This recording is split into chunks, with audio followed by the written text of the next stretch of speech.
华视在地新闻，乡亲啊，大家平安。今仔日是新历的1月14，旧历的12月初2，礼拜四。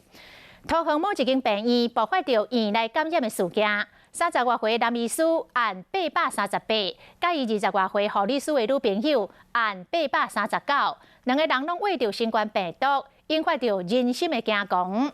所以今仔日虽然无来增加着确诊的病例，也毋过疫情指挥中心也是来开记者会，由指挥官陈时中来说明桃园这间病院的人员后续采检的结果。有关按838、839哈，整个大概分作2部分嘛哈，一个就跟医院有关的，哈，跟医院有关在院内的。那总共哈，我们现在总共采检哈，昨天我们又增加了4名的行政人员，所以总数是468人，全部都采检完毕哈，检验也完成。那468人都是阴性，好。那另外在社区的方面，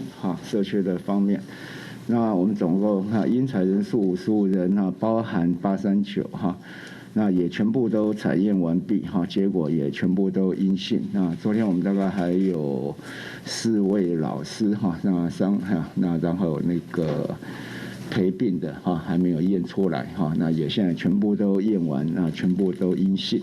好，我想这是一个不幸中的大幸哈。后来，这个2位确诊的医护人员，伫咧病院的接触者，总共采检468个人，全部拢是阴性，无患着病毒。啊，社区的接触者54个人嘛，全部拢是阴性。但是中讲，这是不幸中的大幸。